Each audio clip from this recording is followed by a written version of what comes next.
muchas gracias. Muy buenas tardes. Agradezco a nuestro compañero del Instituto Estatal Electoral y estudiante de la Facultad de Derecho de la Universidad Autónoma de Chihuahua, César Rubén Montoya Aguilar, la organización y la invitación para participar en este importante evento.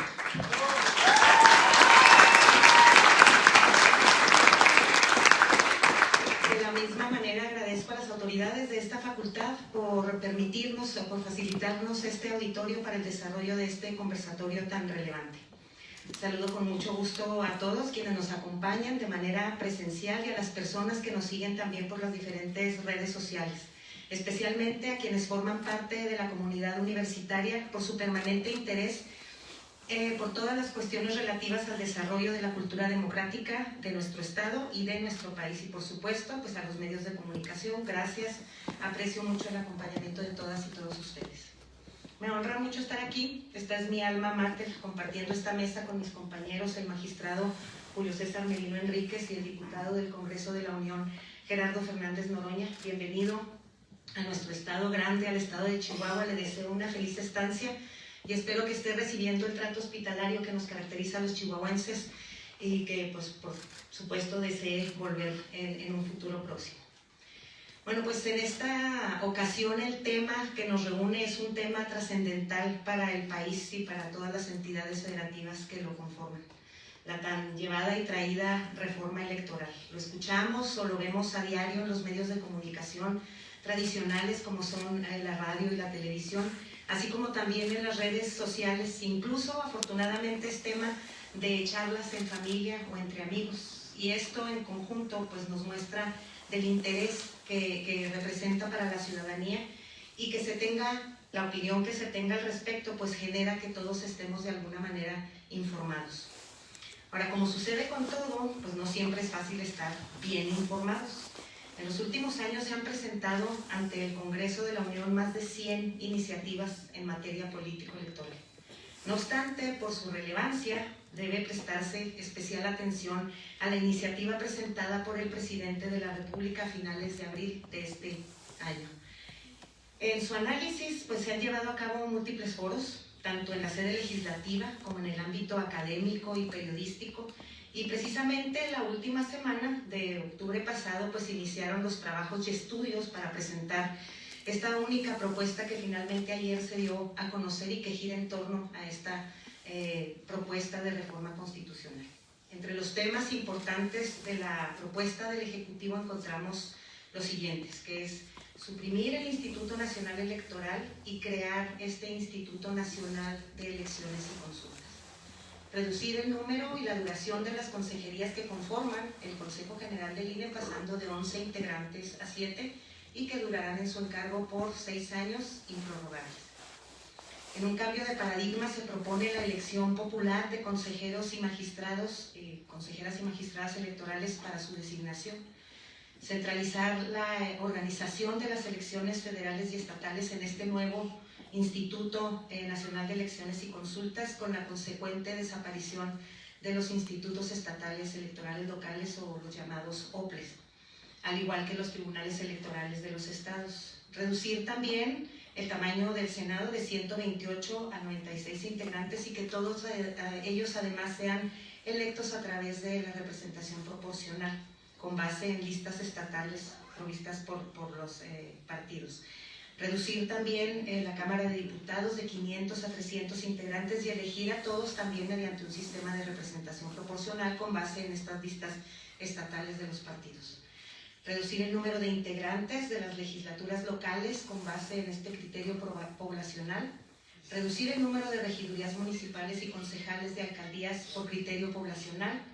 Eliminar el financiamiento público ordinario a partidos y mantener únicamente el financiamiento para campañas electorales. Implementar el voto electrónico.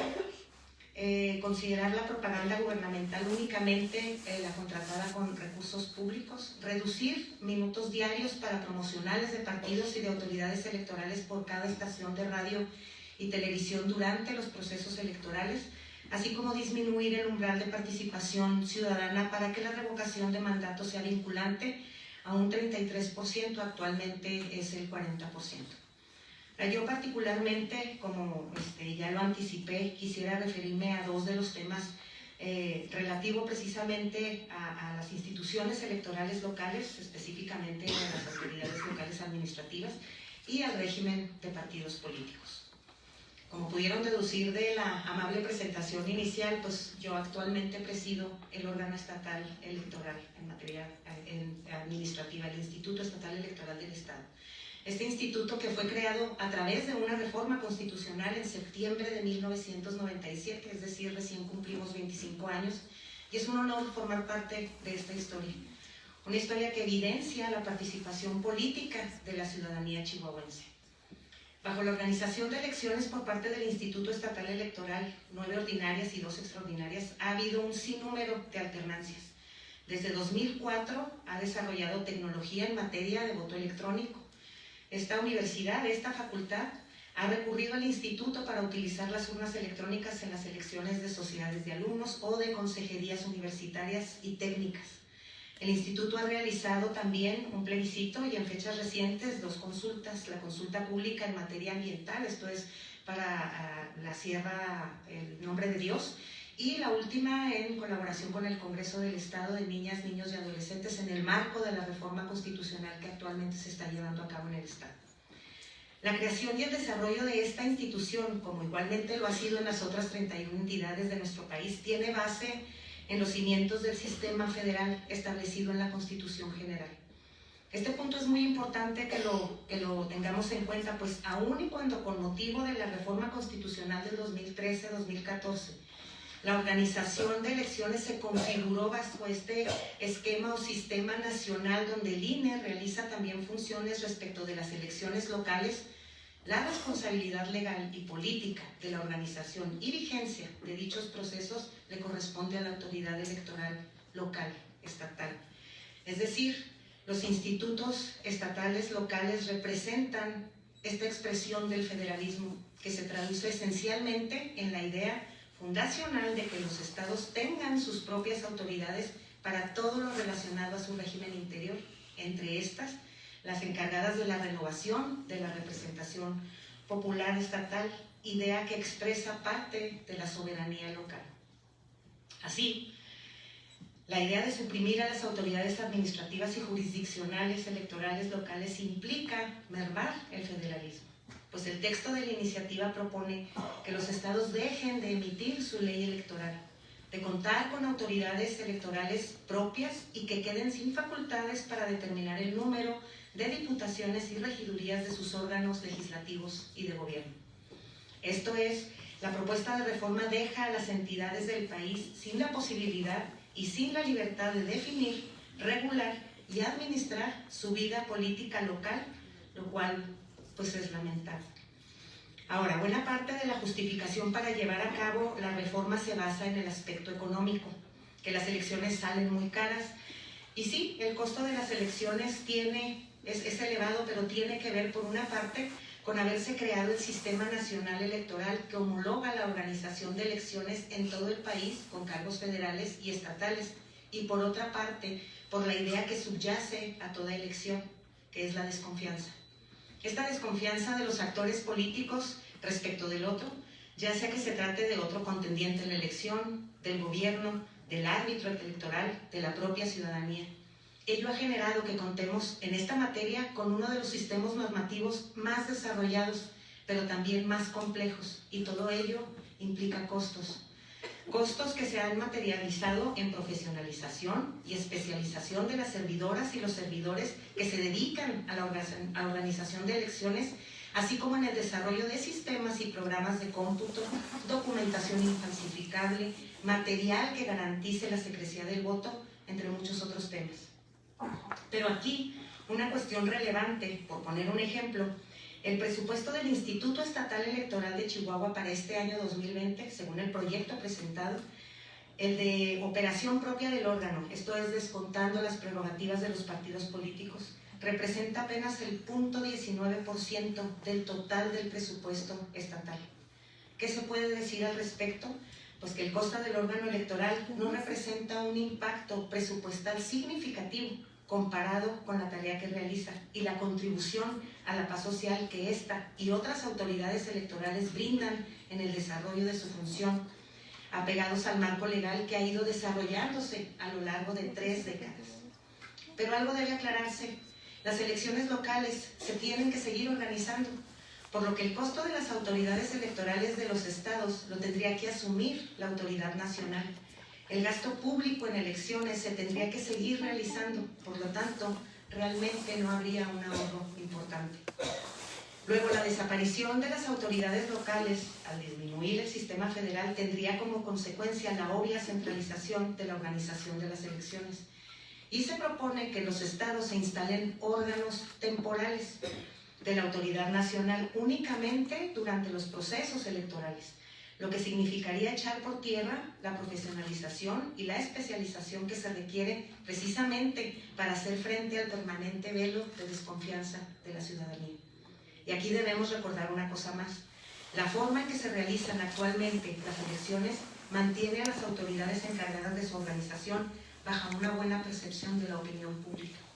Por lo anterior, nada indica que transitar a un sistema de designación de autoridades electorales, es decir, de consejerías y magistraturas, mediante la elección popular, resuelva algún problema en concreto, pues no hay evidencia de que de esa manera se brinde más confianza y sobre todo no garantiza que las elecciones sean más transparentes y con resultados creíbles. Para cargos de una manera tan específica y teórica, ¿cómo podría valorar la ciudadanía la idoneidad de las candidatas y candidatos a las consejerías y a las magistraturas? ¿Qué tipo de campaña sería la más efectiva para ganar la elección de una consejería o una magistratura? ¿Qué tipo de gasto podría hacerse en esa campaña? ¿Cómo se garantizaría la equidad en la contienda? Esto hace pensar que tal vez la elección de los que cuidarán la elección estaría provista más de dudas que de certezas.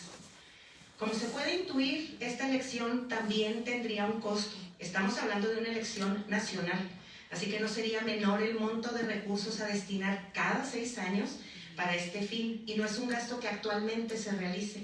Entonces, la parte de generar un ahorro probablemente no se lograría.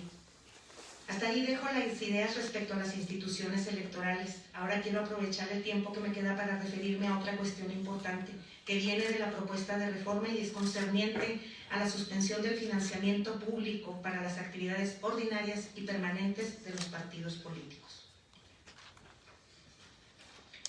Un punto de inicio es mencionar que desde 1977 los partidos políticos tienen el carácter de entidades de interés público por disposición constitucional, interés que resulta del fin que también les es reconocido por la propia Constitución, esto es, promover la participación del pueblo en la vida democrática, fomentar el principio de paridad de género, contribuir a la integración de los órganos de representación política y como organizaciones ciudadanas hacer posible su acceso al ejercicio del poder público de acuerdo con los programas, principios e ideas que postulan y mediante el sufragio universal, libre, secreto y directo.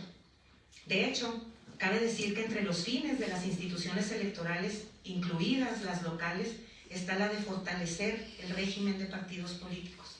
¿Por qué debemos fortalecer el régimen de partidos políticos? Porque no hay democracia sin partidos políticos.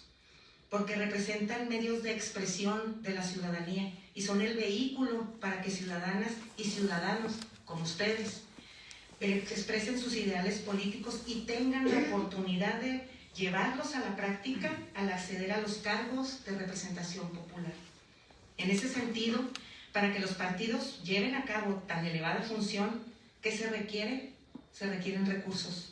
El financiamiento público ha significado para los partidos políticos la garantía de tener la oportunidad en las elecciones, oportunidad de participar y oportunidad de ganar, es decir, equidad.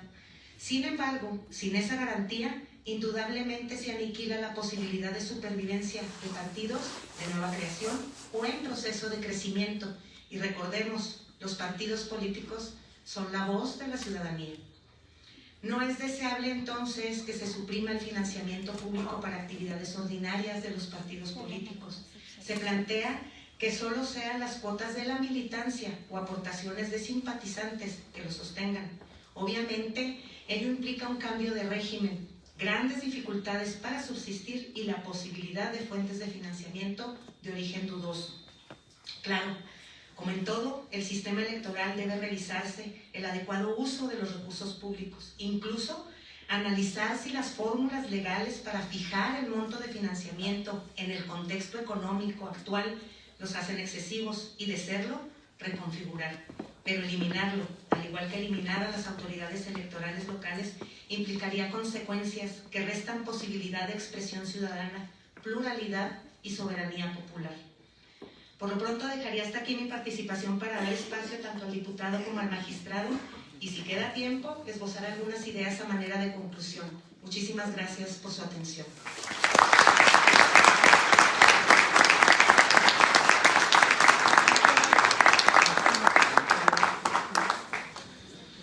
Muchas gracias, Presidenta. Interesante lo que nos comenta. Apreciamos mucho su intervención. Magistrado Julio Merino, desde su punto de vista, ¿cómo cree usted que la reducción de los miembros de la Cámara del Congreso de la Unión afecte la democracia?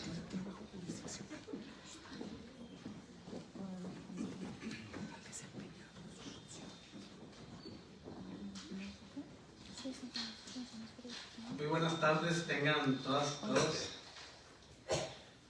Es un gusto saludar a la licenciada Yanko Durán Prieto, consejera presidenta del Instituto Estatal Electoral, al diputado Fernández Noroña, diputado de la fracción parlamentaria del Partido del Trabajo, bienvenido a Chihuahua, a la diputada Lilia Aguilar, muchas gracias por la participación, por el apoyo para estos foros. Y sobre todo esperemos que a lo largo de esta plática poderles ofrecer algunos elementos objetivos, palpables, cuantificables que les permitan tener algunos elementos para defender los organismos locales, ya sea el Instituto Estatal Electoral o Tribunal Estatal Electoral, con datos duros y medibles. Sabemos que la iniciativa del Partido del Trabajo que presentaba ante la Cámara no contempla la desaparición de los órganos públicos locales o institutos estatales electorales, ni tampoco el de los tribunales estatales electorales. No obstante, queremos darles ahí algunos datos que ojalá sirvan de apoyo para que en el momento del debate sean nuestra voz, sean nuestros representantes en la defensa de nuestros organismos. Saludar, y es un gusto, un placer tener a estos jóvenes entusiastas en la organización de este evento. La verdad es que muchas felicidades a Rubén y a César Rubén Montoya por la organización de este evento. La verdad es que es precisamente en estas áreas donde se permite la crítica, el pensamiento crítico, como le decía Rubén, el reflexionar, analizar un dictamen que ya fue circulado previamente el día de ayer en relación con la reforma electoral, y es un tema que nos concierne a todos y que impacta y que va a impactar a todos los, y sobre todo a todos los universitarios que aquí estamos en este foro, y que agradecemos al director de la Facultad de Derecho por hacer posible este evento, y que va a ser de gran trascendencia para los próximos años, sobre todo de todos los jóvenes que soy el presidente actual de Chihuahua. Agradecer y saludar a la diputada de Yanira Osaeta, diputada María Antonieta Pérez, por su presencia, de tanto del Partido del Trabajo como del Partido Morena, al consejero Yuri Zapata, a mi compañera magistrada presidenta del Tribunal Estatal Electoral, muchas gracias por siempre el acompañamiento,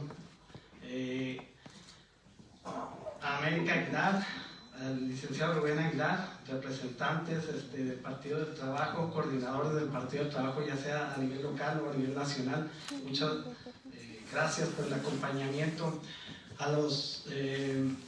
A Rubén Aguilar, titular del el Instituto de Justicia Alternativa y Atención Temprana del Tribunal Superior de Justicia, al magistrado Leo Alvarado, a los consejeros Ricardo Centeno y Gerardo Macías, muchas gracias por acompañarnos, y en general a todos los universitarios, Regidor Morán, muchas gracias por acompañarnos, Yuri Zapata, no se lo había mencionado, Gabriel Sepúlveda, muchas gracias, y a todos los universitarios por acompañarnos. El tema que nos convocan es en la reforma electoral. Me parece que me voy a referir a dos puntos que me parecen muy importantes, y que es el que nos formula la pregunta. que implica un cambio y me parece de gran trascendencia en nuestro sistema electoral. Me refiero a este sistema electoral entendido como la forma de traducir los votos en escaños o curules. Tradicionalmente nosotros conocemos, y me voy a referir un poquito más en concreto a la Cámara de Diputados, donde tenemos 300 diputados que son electos por mayoría relativa, es decir, con voto directo, en donde se genera este vínculo entre la ciudadanía y su representante popular, y 200 que es a través de listas de representación proporcional. Bien, pues en el dictamen que ya se circuló y que se está discutiendo en la Cámara de Diputados por las Comisiones Unidas o la Comisión Especial para la Reforma Electoral, propone un cambio trascendental. Es decir, ya no vamos a tener diputados de mayoría relativa, sino que ahora vamos a tener diputados de representación proporcional pura. Es decir, que estas listas ya no vamos a votar por X diputado, por la diputada María Antonieta, por la diputada Lilia Aguilar, por el diputado Fernández Noroña, no. Ya vamos a votar por una lista confeccionada por los partidos previamente establecida. Es una lista cerrada y bloqueada. Quiere decir que nosotros no podemos ni mover el orden establecido por los partidos, ni establecer nuevos candidatos, por lo cual me parece que rompe con este sistema de la representación que tenemos respecto de el representante popular en relación con la ciudadanía. Lo que también, de igual forma, me parece que uno de los principios de la reelección es precisamente evaluar el trabajo que desempeña un diputado, y con este cambio de paradigma, pues bueno, ya cómo vamos a evaluar, cómo vamos a estar votando por un diputado para una reelección cuando las listas no necesariamente el siguiente proceso electoral van a ser las mismas. A lo mejor los partidos en su libertad pueden cambiarlas. Entonces me parece que se rompe este esquema de representación y de vinculación con la ciudadanía, y sobre todo de evaluar el trabajo que vienen realizando los diputados. De igual forma pasa con los senados, el Senado de la República, de igual forma va a pasar a nivel local con los diputados locales y los regidores de mayoría relativa, aunado al hecho de que va a haber una disminución. Por ejemplo, en el caso de los regidores de representación proporcional, vamos a tener de 1 a 9, cuando lo normal en municipios como Chihuahua y Juárez, que son de hasta 20 regidores. Entonces hay una disminución en la representación. De igual forma, creo que esta forma de representación proporcional pura, al disminuirlo a 300, hace que rompa con este pluralismo político que debe permear en el Congreso. Estas voces, esta minoría va en contra o va a favorecer siempre a los partidos mayoritarios, puesto que al dividirse la votación entre el número de curules que tengan acceso, pues los partidos grandes generalmente van a tener todas las demás votaciones, en cuanto que los partidos minoritarios van a tener muy pocos cargos, y este sistema va a arrojar como resultado que vayan disminuyendo, que cada vez desaparezcan los partidos minoritarios. Entonces, por eso considero que también es un retroceso para el pluralismo político.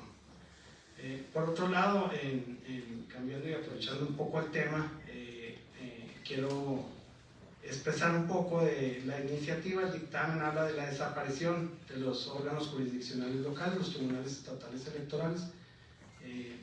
Quiero empezar que el juez democrático, como en toda sociedad, nosotros los jueces no representamos, a diferencia del ejecutivo o el legislativo, mayorías o minorías. Nosotros los juzgadores hablamos a través de nuestras sentencias, y en ese sentido quiero esbozar unos datos duros, medibles, objetivos, que nos van a permitir y que expresan el trabajo realizado por los tribunales estatales locales.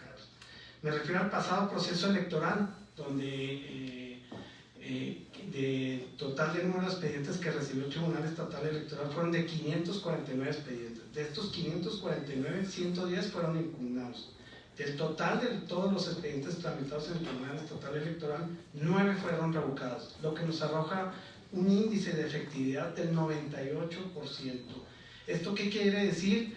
Que el trabajo, o esta falsa idea de que todo lo resuelve lo ya sea la Sala Regional Guadalajara o la Sala Superior tratándose de la elección del gobernador, lo terminan resolviendo estos órganos federales. No, la mayoría se resuelven aquí en el Tribunal Estatal Electoral, y de todas estas impugnaciones el 80% se quedan aquí en lo local.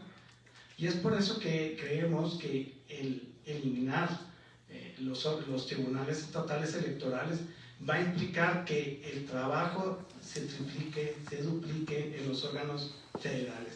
Por lo cual, entonces, el ahorro que se pretende con la eliminación de los tribunales estatales electorales pues no sería tal ya como lo manifestaba la consejera presidenta Yanko Durán. Estos números son similares. Hay un estudio de la Asociación de Magistradas y Magistrados Electorales de los diferentes estados, donde en 23 estados teníamos las mismas cifras, el 97-98% de efectividad de las resoluciones que son emitidas por los órganos jurisdiccionales de los diferentes estados, y el 80% también que se queda en los diferentes estados. Esto nos arroja el trabajo efectivo. Estos son datos objetivos, medibles, cuantificables, que arrojan el trabajo certero que dan los órganos jurisdiccionales locales. Y me parece que eso es algo que hay que resaltar y que esperemos que sirvan estos datos, y en su momento haremos llegar tanto al diputado Fernández Noroña como a la diputada Lilia Aguilar este estudio, este análisis, y que sea un instrumento para que continúen en la defensa de los órganos electorales locales. Por otra parte, si aunado a esto nosotros le agregamos el beneficio, ¿qué beneficio tienen adicionalmente? Dirán, los tribunales estatales electorales nomás resuelven controversias en momentos de elecciones. ¿O qué es lo que hacen aparte los tribunales estatales electorales? Bien, hay casos en los que los tribunales estatales electorales fueron los primeros, incluso antes que la Suprema Corte de Justicia de la Nación, en proteger los derechos humanos. Tenemos unos primeros casos en el inicio donde, a través de un control concreto de la Constitución, se inaplicaron leyes electorales que atentaban contra los derechos humanos. Y aquí tenemos casos muy concretos del Tribunal Estatal Electoral, como es el caso de paridad de género, en donde se establecieron no únicamente la paridad, la obligación de establecer este derecho igualitario de las mujeres, no solamente en la postulación de los cargos, sino en el ejercicio efectivo del cargo, es decir, a través de bloques de competitividad, en el cual permite a las mujeres que no se manden a las mujeres a distritos donde generalmente pierde determinado partido, sino que sean distritos realmente competitivos. Esta paridad y esta competitividad fue a través de sentencias de los tribunales locales. Desde local es donde se empezó a dar, y de ahí subió al ámbito federal. De igual forma, en el acceso, pasando la parte de la postulación, teníamos el 50%, pues bien, al momento de la integración de los congresos locales, por ejemplo en el caso de Morelos, que fue la primera entidad federativa donde también no solamente fue la postulación, sino que el congreso estuviera paritario. Y estos son una protección, una igualdad de acceso a las mujeres para que tengamos congresos realmente paritarios, lo cual se traduce en una paridad sustantiva, efectiva en la toma de decisiones de las mujeres. También tenemos a través de una sentencia del Tribunal Estatal Electoral otra acción afirmativa, como lo es la regulación de los pueblos originarios, en donde se estableció por primera vez la obligación de que en algunos municipios donde más del 50% tuviera una población originaria, tuvieran al menos un regidor, y cuando sea menor, digo 2 regidores, y cuando sea menor a este 50, atendiendo a su población, al porcentaje que representan, hasta 2 regidores de comunidades originarias, al igual que el distrito 22, que por ser más del 50% de población originaria, es totalmente correspondiente a pueblos originarios, que es el distrito 22 de aquí en el estado de Chihuahua. Sin lugar a dudas, estas son las acciones concretas, palpables, visibles, que es el trabajo que ha nacido desde lo local, al igual que ha sido establecer las reglas, los requisitos para la reelección de diputados, de igual forma para evitar todos aquellos casos de violencia política de género, donde los tribunales son los pioneros y han sido los que más han estado protegiendo no solamente ahora el acceso al cargo, no solamente en la competencia, el acceso, sino que también ejerzan sus derechos con plena libertad, sin objeto de menoscabo y con plena convicción. Y finalmente, otra de las acciones que ha hecho el Tribunal Estatal Electoral es eliminar todo este tipo de candados para todos aquellos ciudadanos que quieran participar vía independiente, tengan el mismo, aparte de un financiamiento, tengan los mismos requisitos. No sé si sepan, pero actualmente la ley electoral del Estado establece diferentes porcentajes para todos los candidatos independientes. Pues bien, ha sido a través de sentencias del Tribunal Estatal Electoral donde establecimos una igualdad del 3% para todos aquellos candidatos para que consigan el apoyo necesario para poder contender como candidatos independientes. Entonces me parece que estos son temas que han beneficiado a la ciudadanía y que ha venido desde los propios órganos jurisdiccionales locales. Finalmente decirles que se habla mucho del costo. En el estado de Chihuahua, el Tribunal Estatal Electoral, el costo no implica, no llegamos ni a un centavo. Equivale el presupuesto del Tribunal Estatal a 1/8 por cada 100 pesos. Eso es lo que implica el costo del Tribunal Estatal Electoral. Yo les podría decir que el costo de la democracia puede ser cara, pero es más caro no tenerla. Muchas gracias.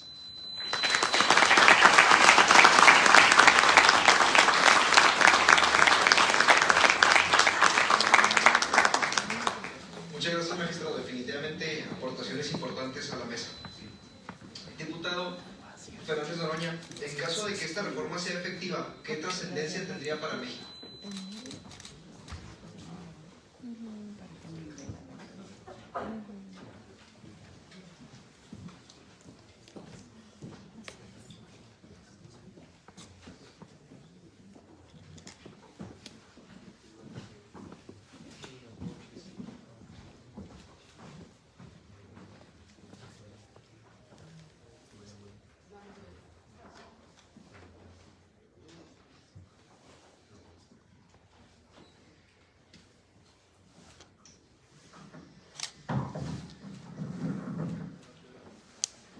Buenas noches. Primero agradecer a las autoridades de la Universidad de Chihuahua la invitación, agradecerles a todas y todos ustedes su asistencia, agradecer a los ponentes que me han antecedido, a Yanko Durán, consejera presidente del órgano electoral, al magistrado Julio César, y no voy a nombrar a todos los que ya fueron nombrados, me disculpo. Sí agradezco a mi compañera, amiga, somos pares, Lilia Aguilar, la invitación a esta reunión. Aquí Rubén Aguilar, que yo, si fuera Estados Unidos dirían Rubén Aguilar Senior, ¿no? Acá diríamos patriarca, pero ya con esto de todas críticas al patriarcado, ya no sabe uno si es una utilización correcta. Abuelo dirían que es demasiada familiaridad. Compañero también ha dejado frutos ya diversos, su semilla, me da mucho gusto, la verdad. Y a todas y todos, insisto, agradecerles. Fíjense que voy a hacer lo que mis predecesores, no sé si en algún momento respondieron a una pregunta, pero hablaron de lo que querían hablar y yo haré lo propio, soy especialista en el tema. Fíjense que es una discusión política, no es una discusión técnica. Yo estaba escuchando a la consejera presidente y yo buena parte de sus críticas las tomaría como válidas, por ejemplo, en términos generales. Ya quedaron que nos van a proporcionar los documentos, me parece bien, pero la discusión no es técnica, es una discusión política, en el más puro sentido de la palabra. ¿Qué quiero decir con esto? Hay 100 iniciativas, 50 de estas son de reformas constitucionales de todas las fuerzas políticas. Se ideó una forma de discusión de todas las iniciativas. Y la oposición se atrincheró a que lo que está a discusión es lo que aquí se ha presentado, una de las iniciativas. Es importantísima, el compañero presidente, pero es una. Y no es el eje ni la base de la discusión, son todas. Yo insistí, tanto con Nacho Mier, el líder de la mayoría, como con todas las fuerzas políticas, porque además no falto a la verdad, no cometo ninguna infidencia cuando les digo que todas las fuerzas políticas están de acuerdo que ese INE no le sirve al país y que ese tribunal electoral, no estoy hablando de los órganos locales ni del tribunal local, tampoco.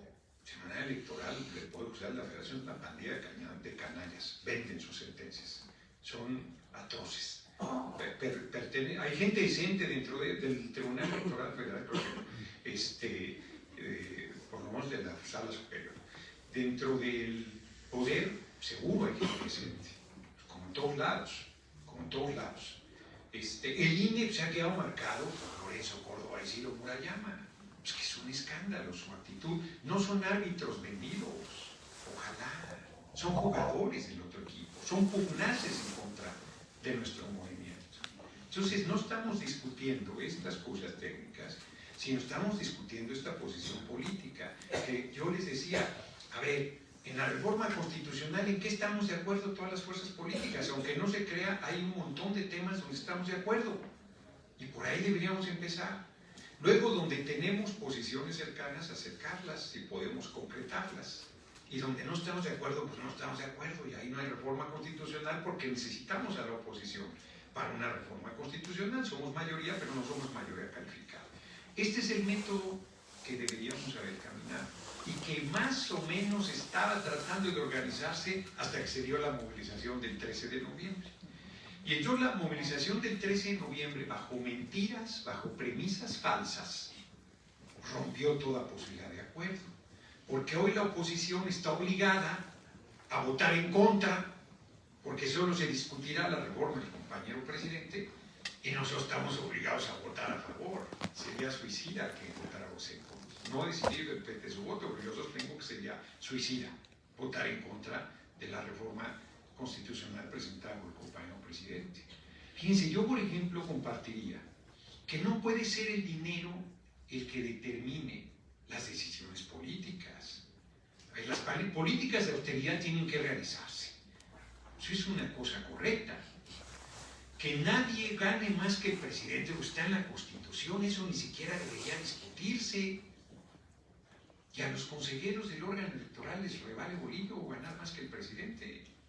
Se ampararon y ganan casi 300,000 pesos mensuales, más o menos lo que ustedes un fin de semana. Entonces, es un abuso. Es un abuso. Los diputados ganaron 74,000, no ganamos mal, pero ganó 74,000. Ya quisiéramos un domingo ganar lo que los consejeros electorales, pero nos aplicamos al marco constitucional y a las políticas de austeridad. No sé si ya me mandaron lo que tienen en fideicomisos, porque no quiero especular sobre el tema. Tiene un dineral en fideicomisos, el INE. Sí, es un escándalo. Eso no debe ser, no es correcto, porque del dinero que deberían utilizar en otras cosas, 1.353 millones tienen en fideicomisos. 1.353 millones. Que del presupuesto del INE fueron haciendo su guardadito, para decirlo claro. Entre otras cosas para su pensión, más o menos las que tenemos los mexicanos de a pie. Pues eso es inaceptable.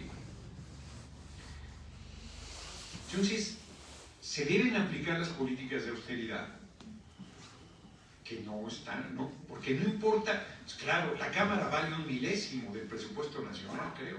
Pues claro que tampoco es significativo. ¿Eso quiere decir que no hay políticas de austeridad que puedan ser aplicadas al Poder Legislativo? Yo creo que sí puede. Debemos hacer un esfuerzo. ¿Quiere decir con esto que nosotros compartimos plenamente la iniciativa? No. No, dentro de la pluralidad que somos hay cosas en las que no estamos de acuerdo.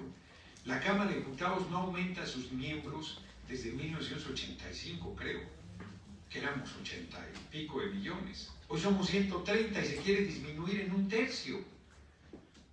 Yo considero que no hay razón. Hay gente que dice que son muchos, y yo les digo, en Alemania son 800 y el país es más chico, y la gente no lo sabe. En Gran Bretaña son más, también creo que 700, y el país es más chico y la gente no lo sabe. Porque le venía comentando yo a Lilia Aguilar, ha triunfado en la población el discurso despolitizador. Es más, estoy seguro que los que marcharon el 13 de noviembre, si les dijéramos lo que dice la iniciativa, les dijera la consejera presidente lo que dice la iniciativa, casi a todo dirían que sí. Casi a todo dirían que están de acuerdo. Porque hay una parte del discurso de la derecha que está diciendo esa reforma.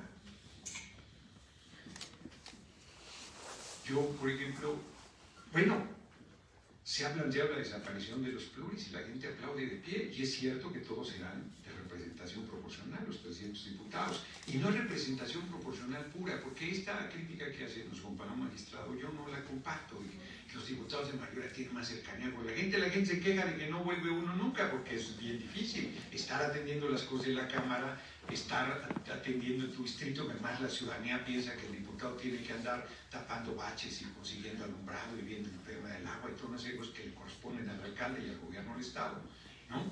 Y además si son diputados como yo que andan como tronco chillador por todo el país, pues, no te alcanza, no te da el juego, ¿no? Acá vas a tu distrito y luego sigues por otros recorridos y luego te dicen que no has regresado, y cuando regresas que hace mucho que no ibas. Bueno, o sea, y la Cámara es muy absorbente. O sea, las discusiones, la gente piensa que solo trabaja los días de sesión, ¿no? Bueno, trabajas todos los días, inclusive cuando hay un periodo de receso. Entonces, disminuir los diputados, discutible. Tomar como criterio económico el ahorro para el país, discutible. Pues decía, los 600 diputados que vas a quitar de representación proporcional alcanzarían para 1 millón de un bimestre.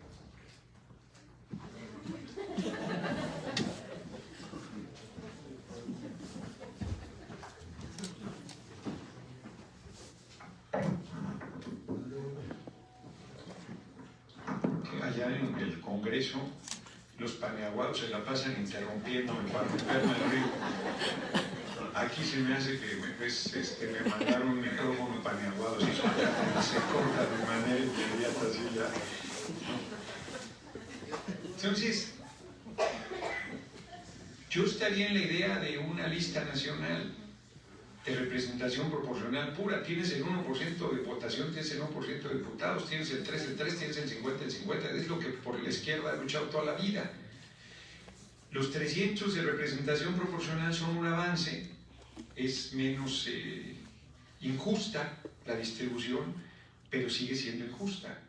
Y nosotros deberíamos podría discutirse si la lista debe ser abierta y no cerrada, porque se dice acá, es que los diputados de mayoría los decide la ciudadanía. No es cierto, los ponen los partidos. Luego les preguntan, ¿a quién quieren de candidato? Díganos, les vamos a hacer caso. No es cierto, eso lo deciden los partidos, los de mayoría y los de representación proporcional. Pues eso es un falso debate. O sea, la cercanía con la ciudadanía es un falso debate. La mayoría de la gente no sabe ni quién es su diputado. La verdad, creo yo, me han platicado, ¿no? Entonces, no, yo creo que deberíamos discutir inclusive francamente sus reflexiones sí me llaman al pensamiento. ¿Es prudente hacer una reforma profunda, de gran calado, con una elección presidencial encima? ¿Es el momento, es adecuado? Voto electrónico, me venían comentando yo a Lili. No estoy de acuerdo en el voto electrónico, nadie está de acuerdo en el voto electrónico, no porque estemos en contra de la modernidad, sino que le tenemos una enorme desconfianza. Decimos, no hombre, si físico andan haciendo trampas con el electrónico, como cuando hacían, no sé, usted ya no sabe haber tocado, pero hacían rifas en las iglesias, y cuando no te querían dar el premio se lo ganaba la Virgen, se lo ganó la Virgen. Entonces así, con el voto electrónico igual. Con el voto electrónico tú no ibas a saber nada de qué realmente pasó. Entonces yo ahí sí digo, ya somos Venezuela, yo no me canso de decir, en Venezuela hay voto electrónico. Tú vas y votas en una membrana enorme, como un iPad gigante, y luego aquí te sale como en un aparato chiquito, usted votó por Acción Nacional, hombre. Voté por Morena, ¿no? O por el PT, o por el Verde. Corriges. Sí, usted votó por el PT, sí. Confirmas y el voto se va y se queda ahí esperando hasta el cierre de la jornada electoral y te da un testigo en papel. Tú el testigo en papel lo depositas en una urna y al final de la jornada electoral recuentas el 51% en físico y coincide con el voto electrónico, y esa es la primera validación de la elección. Tienes el resultado de inmediato, máximo a las 11 de la noche, y tienes lo que ellos llaman una primera auditoría. ¿Está pensado así? No. Está pensado que tú puedas en tu teléfono votar en tu casa. Si así decimos que compran el voto, imagínate en tu casa vas a tener al que te lo compró viendo cómo votaste. Pues eso debe ser en el centro de votación.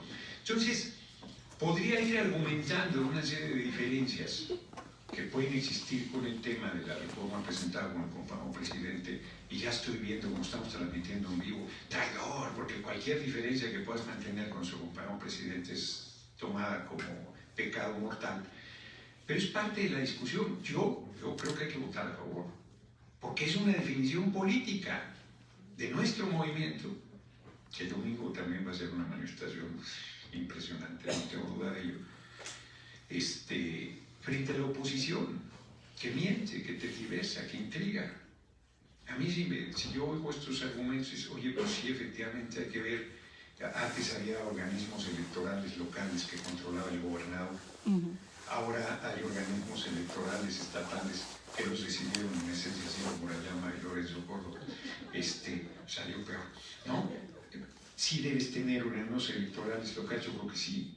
Solo en el proceso electoral yo creo que la crítica es correcta, sería una irresponsabilidad no conocer los procesos electorales. Yo estoy de acuerdo que deben ser permanentes. Es como las prerrogativas de los partidos solo por el tiempo de elección. O sea, pues nos acusan de electoreros y luego reduces el presupuesto solo las elecciones, pues refrendas ese tipo de política, cuando un partido debe ser un instrumento de lucha, de organización y de participación política de la gente en todo tiempo y en todo momento. Eso quiere decir que no hay que bajar las prerrogativas de los partidos, y sí hay que bajarlas. Nosotros propusimos hasta 60% de disminución de las prerrogativas, pero con reparto parejo, que ha sido una lucha permanente de la izquierda. En fin, no me alargaré más. Lo que yo quiero decir es que en realidad, lamentablemente, es un falso debate, porque ya no estamos discutiendo qué puede fortalecer los procesos democráticos, sino otra vez dos posiciones encontradas. No digo polarizadas, pues somos mayoría, dirán misa, pero somos mayoría en nuestro movimiento, con una minoría que hay una utilización política permanente de las discusiones que hay, y como es una reforma constitucional, la oposición piensa, yo creo que equivocadamente, que cada que no pasa una reforma constitucional es una derrota del compañero presidente de nuestro movimiento. Y entonces ese es el escenario que tenemos. Y eso enrarece y desvía de la discusión de fondo, porque, insisto, hay muchas cosas en que estamos de acuerdo todas las fuerzas políticas. Que el INE no legisle, pues ¿por qué va a legislar si no, ni poder es? Es un órgano independiente, pero no es un poder de la República. Otra vez en Venezuela sí es un cuarto poder, ahí tienen 5 poderes. Aquí es un órgano independiente. Decir que va a desaparecer, pues nadie dijo que desaparecía el IFE porque se hizo el INE. Hay cambios sustanciales. Que la ciudadanía no pueda votar a los consejeros electorales, pues yo no estoy de acuerdo en que lo decían los partidos. Se ha convertido la suma de parcialidades que son los consejeros electorales decididos por los partidos en el Congreso, en la Cámara de Diputados, para ser preciso, no da imparcialidad. Que queremos el control del órgano electoral, lo tendríamos. La legislatura pasada elegimos 4 consejeros y de bobos no los hicimos todos de tendencia izquierda. Y cuando digo de bobos es para demostrar que no queremos el control y buscamos gente independiente y no sé qué, y salió la menos peor y es bastante peor. Y son cuotas, todos son de la derecha, pero podríamos ser, esos 4 podrían ser nuestros, y los 4 que se van a elegir el siguiente año también podrían ser nuestros, y tendríamos 8 de 11 con las reglas que el PRI y el PAN establecieron. ¿Queremos el control del órgano electoral? No, no lo queremos. Hemos luchado contra eso toda la vida. Que queremos volver al régimen de partido único y como el PRI, patrañas, si eso es absurdo, eso hemos combatido toda la vida. Es cierto que hay tendencias todavía de la cultura política priista, cierto que hay, contra todo eso estamos luchando dentro y fuera del movimiento, pero fíjense, a mí sí me tocó lo de tiempo, no vea que a ninguno se lo pasaron, pero todos, termino.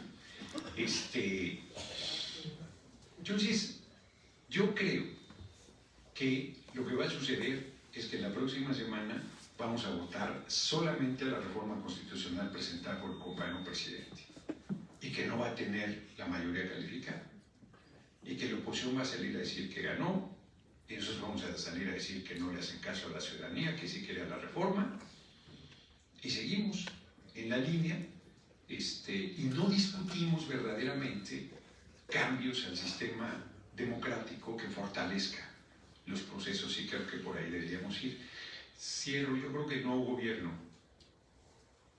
que espero encabezar, tendría que, al principio, el primer año, discutir una gran reforma electoral, con el acuerdo de todas las fuerzas políticas y sobre todo de la ciudadanía, y construir un régimen confiable que además le garantice a los mexicanos en el exterior, que son cualquier cantidad, no se sabe cuántos, puedan ejercer su voto, que hasta el momento no lo pueden hacer porque es un palo encebado para la gente en Estados Unidos poder votar.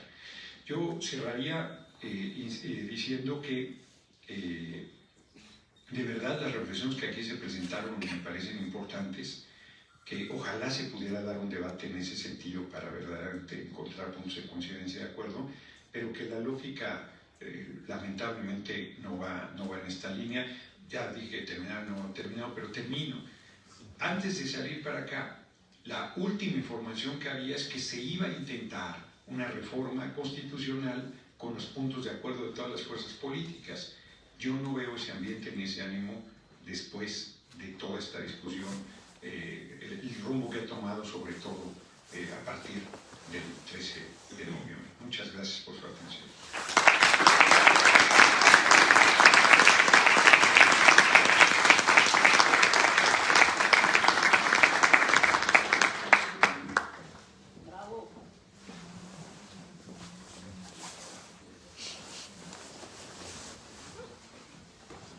Muchas gracias, diputado. Definitivamente una sustanciosa y buena participación. Procederemos ya a las conclusiones. Comenzaremos con usted, consejera presidenta. ¿Le gustaría pasar a realizar una conclusión, ya sea de lo comentado por usted o cualquiera de los otros ponentes?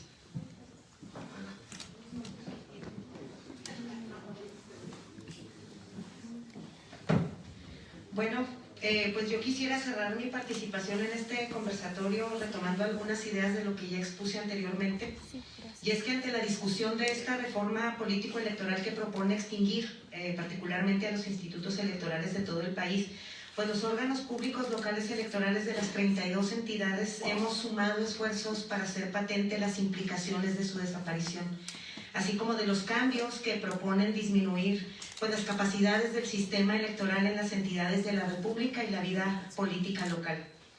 Los institutos actualmente tienen tareas sustantivas permanentes para garantizar derechos político-electorales de la ciudadanía que no se agotan únicamente en las elecciones, sino que deben promoverse y protegerse de manera sistemática y permanente.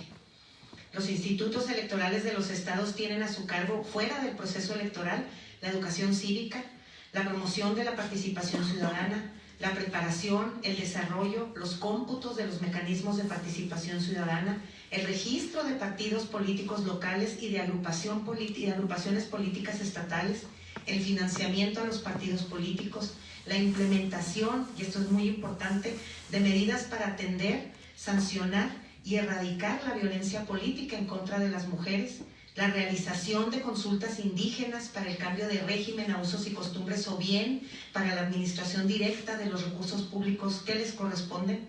Igualmente, en el ámbito local, promueven mayor inclusión de todos los sectores de la ciudadanía mediante acciones afirmativas y de visibilización de grupos históricamente discriminados como mujeres, ciudadanas y ciudadanos pertenecientes a pueblos y comunidades indígenas, integrantes de la comunidad LGBTIQ+, personas con discapacidad, juventudes, entre otras.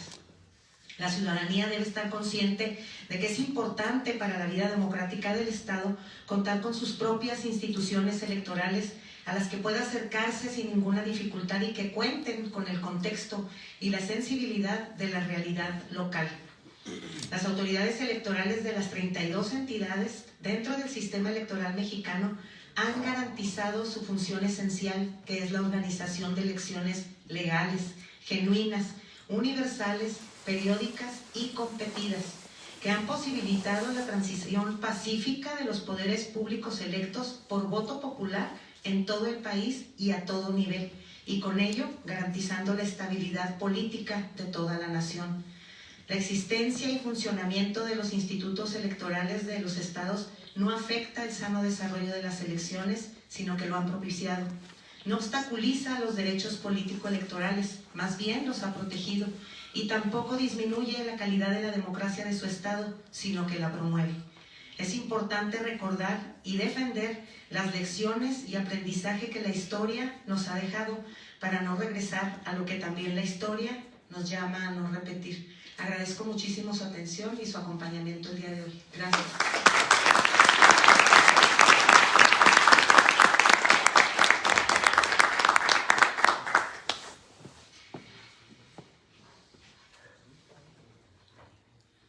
Muchas gracias, consejera. Magistrado, ¿gusta hacer uso de la voz?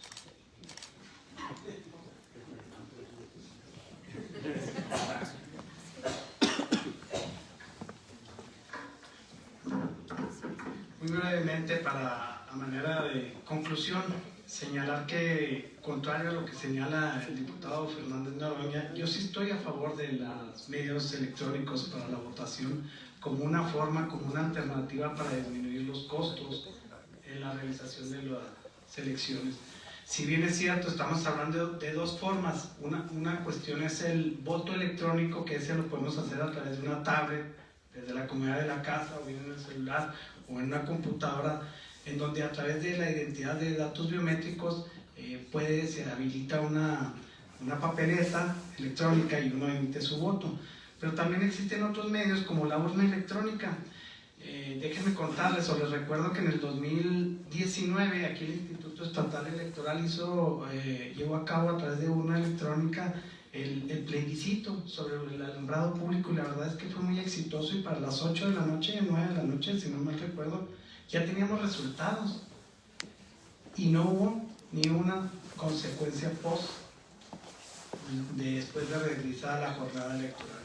Aquí saludo a la regidora Janoy Aguilar, que también fue parte de este ejercicio democrático, y la verdad es que es un ejercicio que podemos ir implementando, si bien no generalizado, sí ir poco a poco, porque también tenemos estados, municipios, donde no tenemos la tecnología, o donde no podemos conectarnos a la mejor a través de la red, pero sí a través de los grandes centros de población, en las ciudades, en las principales capitales, podemos empezar a tener a lo mejor algunas urnas electrónicas donde la certeza nos lo dé el propio papelito, como lo señalaba el diputado, y en dado caso de alguna cuestión postelectoral podamos revisar y la autenticidad del voto. Me parece que sí podemos caminar poco a poco como un método para ahorrar un poquito en cuanto al costo de una elección. Y yo con esto cierro y quedo atento a cualquier pregunta. Muchas gracias.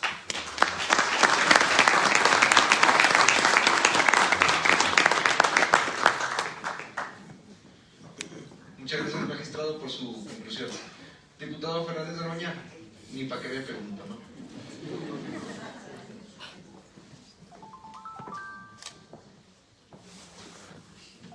Sí, fíjese, yo no manifesté diferencia en el voto electrónico. Imagínense que lo aprobáramos y que en la elección presidencial de 2024 se hiciera y que ganamos nosotros y van a decir que hubo fraude. Si perdemos, ni se diga. Pues sí, ¿qué más va a hacer con este mismo órgano electoral? Entonces, que se adornan diciendo que gracias a ellos, no, hombre, gracias al pueblo. Es una votación multitudinaria, 53% fue el reconocimiento oficial desde Salinas, y sabemos cómo se hacían las elecciones con Salinas, porque a veces, bueno, muchos jóvenes no lo leyeron, pero lo pueden leer, y efectivamente de los órganos electorales que tenemos hoy a los que teníamos cuando el PRI era partido único, es un mar de distancia. Y la manera en que han ido evolucionando las cosas es notable, sin duda. O sea, es muy importante, lo que se ha construido es muy importante, pero lo que se ha construido, pues claro que puede mejorarse. Si eso, el INE no se toca, no se toca la Constitución, es que no toques al INE. O sea, todo se puede perfeccionar, todo se puede mejorar. Yo simplemente digo, yo estaría en absoluto desacuerdo en el voto desde tu teléfono, porque además partes del supuesto que todo el mundo lo tiene. Y eso no es así, o sea, hay que ser, mucha gente come una vez al día en este país. Bueno, y puede que tenga teléfono y come una vez al día, pero la gente come una vez al día. Entonces, y el internet y tal, y la compra, el voto, pues ya veo yo a los mafiosos viendo cómo vota, a ver, aquí te estoy observando, ya no tiene ninguna dificultad para ver que el voto comprado se respete. Tendría que ser un sistema, insisto, como el de Venezuela, que es la urna electrónica con testigo, la misma noche se hace. No hay diferencia, debemos construir un mejor sistema electoral.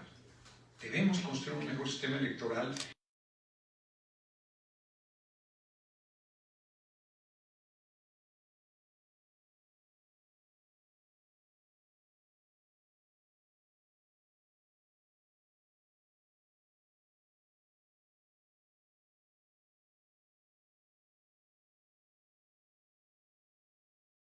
Efectivamente su funcionamiento.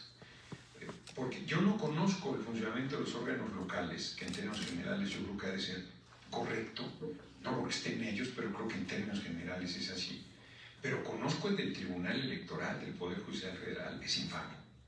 Yo lo he vivido en carne propia. A mí me acusaron de violencia política en lo que no cometí, presenté todas las pruebas y yo ingenuamente, la ingenuidad cambia de nombre después de determinada edad, pensé que el tribunal pues iba a ver que me aplicaron una ley de manera retroactiva, no encuadra lo que es violencia política de género, un debate entre pares con una diputada de Acción Nacional, diputado sin respetar el debido proceso, a mí deberían haberme desaforado para amenazarme de quitarme mis derechos políticos, nadie se hicieron.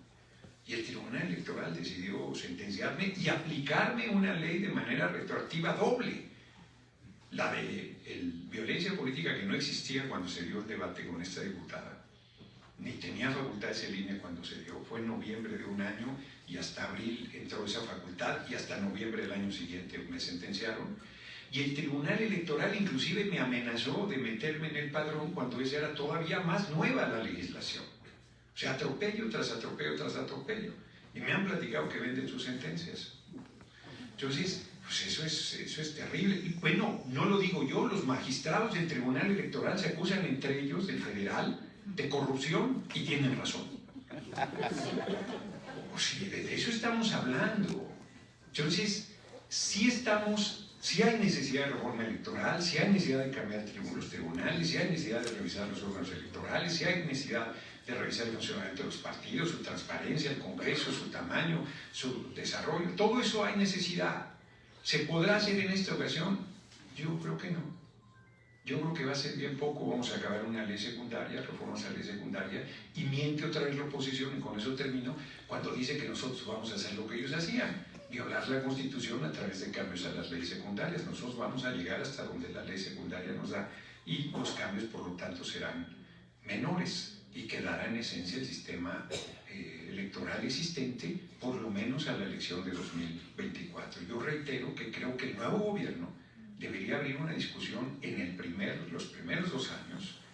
Bueno, yo soy de la idea de hacer un congreso constituyente, inclusive, donde se revise no solo el electoral, sino una profunda reforma de la Constitución, y recuperemos puertos, aeropuertos, carreteras, playas minerales, ferrocarriles, agua, telecomunicaciones, banca, tierra, bosques, sol, agua, todo, y lo pongamos al servicio de nuestro pueblo y cambiamos el Poder Judicial, que es infamemente corrupto.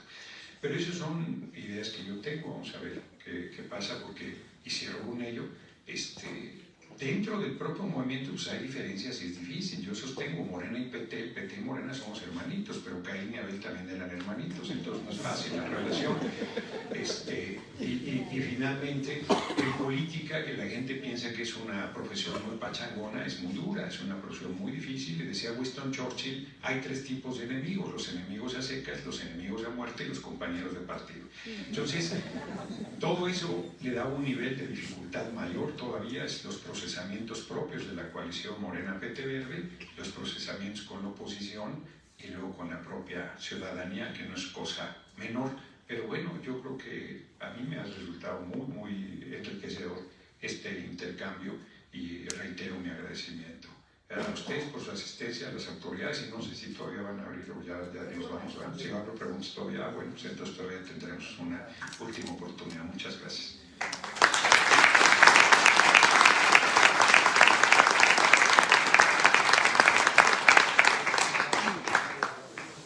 Muchas gracias, diputado, por su conclusión. Procederemos, como comentamos, con las preguntas. Comenzaremos con una pregunta para el diputado Fernández Noroña, de nuestro compañero Elian Muñiz, que pregunta: ¿no disminuye la seguridad electoral con la centralización de la realización de las elecciones? ¿No se convertirá un juez y parte, tal como ocurría en años anteriores? Si gusta, le llevo el micrófono. Sí, no sería, se desconoce cómo era antes el sistema electoral. El PRI era partido único, el presidente del órgano electoral era el secretario de Gobernación. Bueno, a Bartlett, compañero, un patriota, le cargan lo de fraude de 88, pero en realidad, por ejemplo, la gente no sabe que el colegio electoral era la Cámara de Diputados. Esa es la que calificó la elección en una alianza del PRI y el PAN. Pero el órgano electoral sí lo presidía el secretario de Gobernación, y luego pasó a un IFE, Instituto Federal Electoral, y lo presidía su director, fue Emilio Chauvet, que luego fue gobernador candidato a gobernador del PRI al Estado de México después de salir del IFE. O sea, para que se den cuenta de cómo está el órgano electoral. Fue hasta el 2000, si mal no recuerdo, que se hizo, o fue antes, no lo sé, pero 94 fue cuando empezó a hacerse ese cambio. Claro, 94, en estos consejeros ciudadanos, que eran gente de mucho prestigio, por cierto, sin militancia partidaria, y luego fue derivando, todavía con Goldenberg, tenía prestigio él, pero fue derivando hacia cuotas de los partidos. Goldenberg había sido militante del PRD y le tocó la transición, el triunfo de Acción Nacional a la presidencia de la República. Entonces, y ha habido esta evolución que en este momento ha hecho crisis desde mi punto de vista por la actitud absolutamente facciosa y parcial, sobre todo de Lorenzo Córdoba y Ciro Murayama. Cierro. Esta propuesta no hace que sea el gobierno el que tenga los órganos electorales, pues los elegiría la ciudadanía. Los órganos electorales locales existirían durante los procesos electorales. Yo creo que hay críticas aquí que se han hecho que yo, en términos generales, me parecen preocupaciones válidas a revisar, pero que eso podría ser parte de la discusión, porque nadie dice que la reforma quedaría tal cual fue presentada. Pues es una reforma para ser discutida y enriquecida, y si no se enriquece, pues no pasa, porque no tiene los votos necesarios que la mayoría calificada, pero que la pluralidad misma del país implica. Por eso, insisto yo que es un debate falso en esencia el que estamos dando, no aquí, ¿no?, sino el que se está dando a nivel nacional. Perfecto, muchas gracias, diputado. Esta pregunta es de Eugenio Lugo para la presidenta Yonko Durán. ¿Por qué el INE no se toca si la consume $5 por persona? Bueno, como dijo el diputado acertadamente, yo creo que esta frase surgió, ¿verdad?, precisamente por la propuesta de hacer esta eliminación del INE, que es la idea que ha permeado entre la ciudadanía. Sin embargo, sí, efectivamente, también como muy acertadamente lo comentó el diputado, pues estoy hablando, es perfectible, porque efectivamente al pasar de los años pueden surgir poco a poco más áreas de oportunidad en las que debemos trabajar y las que debemos fortalecer, pero no creemos, o al menos hablo desde mi muy particular punto de vista, que la creación de un instituto o el migrar de un Instituto Nacional Electoral a un Instituto Nacional de Elecciones y Consultas que centralice o que absorba la totalidad de las elecciones, tanto locales como federales, sea la propuesta más acertada o lo que mayor fortalecería tanto la democracia como el propio Instituto Nacional. Entonces, no es que el INE no se toque, todo es perfectible, todo puede ser mejorado, pero no considero que la propuesta tan democrática.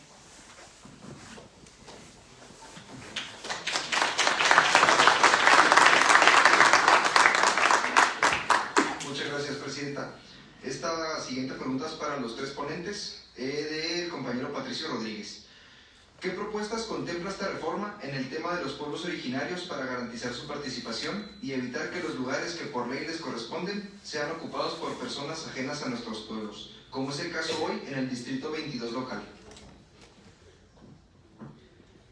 Bueno, la propuesta no habla nada en específico. Por eso mencionaba la importancia que es las acciones afirmativas que se han emitido en algunas ocasiones, tanto por el Instituto Estatal Electoral o bien los tribunales estatales electorales a nivel local y a nivel federal, pero no se contempla nada en relación con los pueblos originarios. Entonces tendría que ser a través de este mecanismo de acciones afirmativas, seguir operando para que se dé este acceso.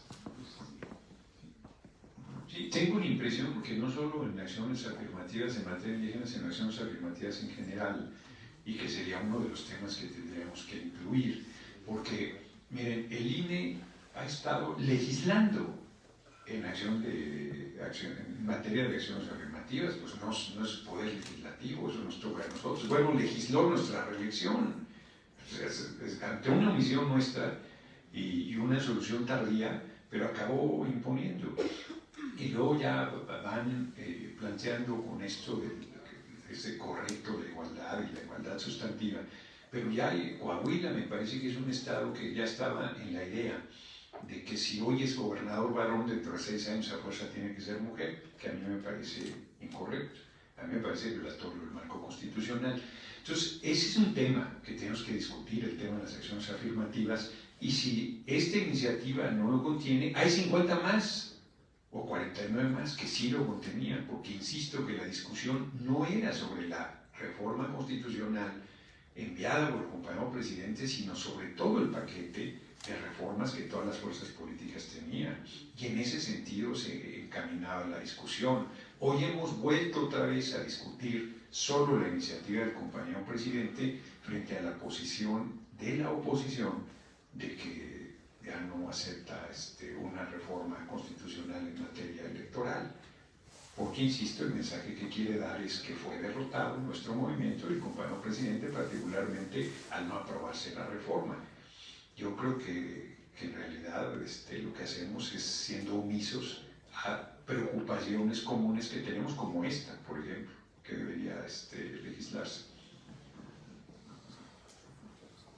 Así que no hay una contribución adicional que pueda aportar a ello, porque efectivamente la propuesta de reforma, al menos la de que salió ayer, el dictamen sobre el que se está discutiendo actualmente, no contiene ninguna reforma o ninguna propuesta al respecto. Entonces, como lo dice el diputado, como lo dijo el magistrado, pues ahora sí que está en la cancha del legislativo, ante esas omisiones, de llevar a cabo las reformas atinentes para darle representatividad no únicamente a los pueblos y comunidades indígenas, sino también pues a todos los grupos de atención prioritaria, como son personas pertenecientes a la comunidad LGBTIQ+, pueblos y comunidades indígenas, personas que sufren algún tipo de discapacidad, etc. Entonces, si esta reforma no contiene absolutamente ninguna propuesta encaminada a impulsar o a promover o a propiciar la representación de pueblos y comunidades indígenas como tal.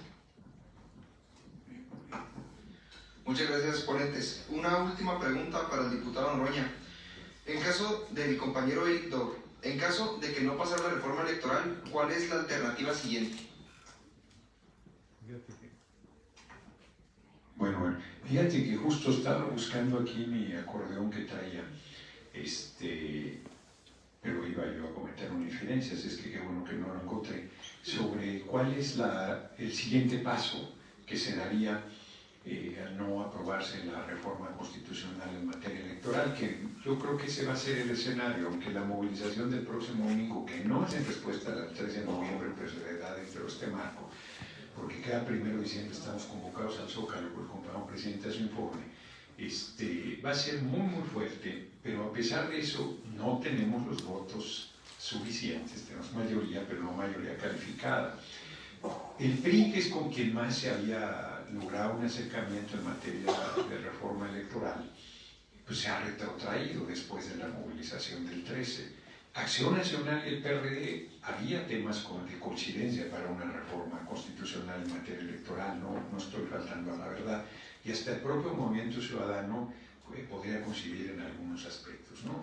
Entonces, lo que va a suceder es que se va a rechazar, que vamos a ir a una reforma a leyes secundarias, y eso, por ejemplo, pues ya no tocará el tamaño del Congreso, por lo tanto tampoco la representación de congresos locales y municipios, no tocará el tema de las prerrogativas, bueno, el INE seguirá igual, aunque Lorenzo Córdoba y Ciro Muralla no se van el año entrante. De hecho, debemos elegir 4 consejeros, dentro de ellos esos 2 espacios.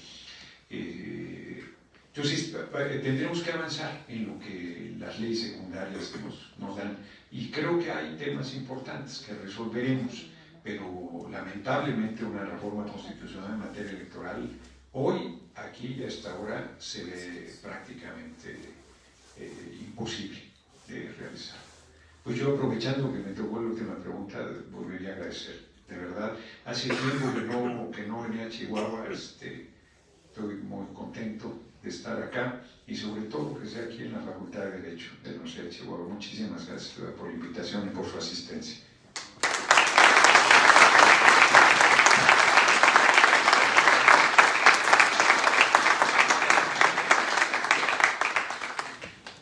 Muchas gracias a todos por sus participaciones, y con eso terminamos la sección de las preguntas. Me gustaría invitar a uno de los organizadores del evento para llevar a cabo una pequeña entrega de reconocimientos como agradecimiento por la valiosa participación de los ponentes. Recibimos por favor a Alexa Aguilar.